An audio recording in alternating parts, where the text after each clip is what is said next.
Hold it. I can answer that. I knew so many cliche words. Do you? I did. Oh, you but did? I did not. I was forced not to, as far as with the editor, because it's like our everyday language that we tend to speak. And it was so difficult for me to turn those things around. Can't, going right up my alley. You can't use that. Or what's another one that's so cliche? Oh God, there's millions of them. But that was just one of them. Straight up my alley. It was difficult because I had to bring it back. Find another word. And I had to stop using easy words like local.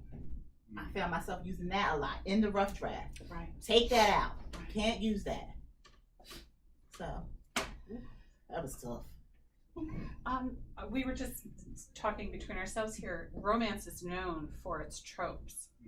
And I think the good writers are the ones that take those tropes and turn them. Right now we're seeing a lot of, the Beauty and the Beast story is the classic romance story. And we're seeing a lot in romance of people taking that, and it's not the man who's the beast, it's the woman.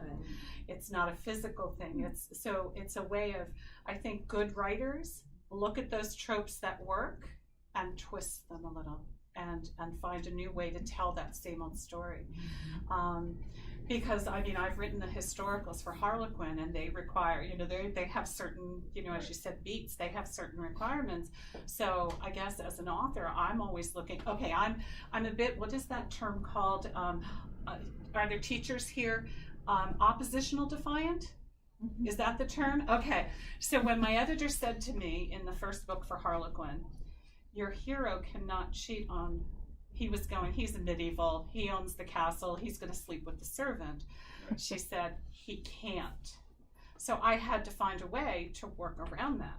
And of course, for me, I looked for the emotional impact. What was I looking for emotionally that I could accomplish in the same way? So a lot of times it means reworking. So in my story, the heroine he lets the heroine believe that he did. And for her, it was the same emotional impact because she believed he had been unfaithful and in front of people. And so that's what I do personally, is I look for the workaround. How can I keep the emotional impact there and yet still tell the same old story? I think that's true. So for I like to turn the tropes upside down on their heads, I guess you could say. And this was one of the ones that sold because it was usually in historicals, the man has all the power. He's the rich duke, he's the rich whatever. So in this one, instead of making him the wealthy investor in the London Stock Exchange, I made her the anonymous investor. She had the power, she held all the power. And you don't know that until like halfway through the book. So I took the trope and I turned it on its head, and they like that idea. So that's how you have to make it fresh.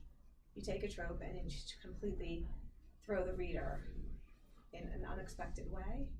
I think that's what authors are doing. Yeah. And I think that's the same across. It's not just romance. Yeah. So because you have the your woman horror have the power, right? Yeah. At a time when women didn't have power. Right. So That's so true. yeah. Yes. Maria, anything to No, I Yeah? agree with. Yeah. Okay. Anybody else? I think I saw. Yes. Well, I'm just curious, are there any male authors in this field, and are they writing under female pen names, Or and are any of them any good? And, Yes, we have men come to our just kind of conference. Yeah. There's not that many, but we have men come to our conference. There's still about 95% of romance writers, traditional romance writing, are female, 95%. But with the expansion into LGBTQ, we have had a real influx of male writers. Some writing romance, but some writing male or other versions. But we still tend to be heavily female. And we have a few, we have probably 5%, and they do use pen names, and they may generally be non-gender. So I think of Lee Greenwood, and we have a married couple. We have several married couples that I know, and it's Jim and Niku McGoldrick. They write as May McGoldrick. There was one on Oprah when Oprah was airing. It was a male. What was his name? On romance? Yes, it was a huge romance author. Oh my God, it'll come to me. I can't But think. yes, it's. And then there's James Patterson, who played a few times with romance because he realized the market was so big, and he just used his name. But we don't know who wrote the book, right? We don't know. Yeah, he discovered the romance was out there, and look at all these millions of readers, and I need to tap into that. So he came to our conference one year, and yeah. Yes, you can. Are you asking for a friend? No.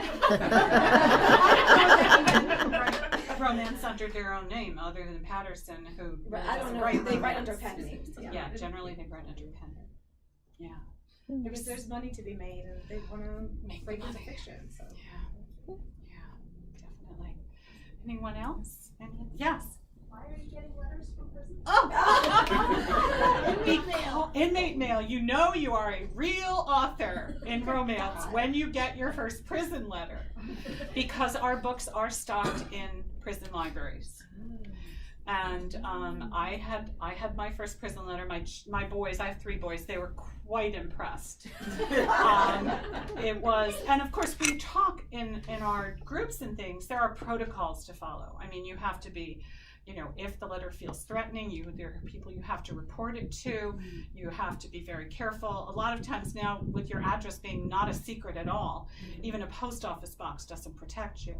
But my letter came, and the inmate told me enough in the opening paragraph to tell me that he had indeed read my story. He had, and it was the Duchess's next husband that I had mentioned earlier. And he told me about Miranda and Adrian and their problems, and how it was wonderful to see how he dealt with this. And it was like, it wasn't the stuff from the back blurb. So he had actually read the book.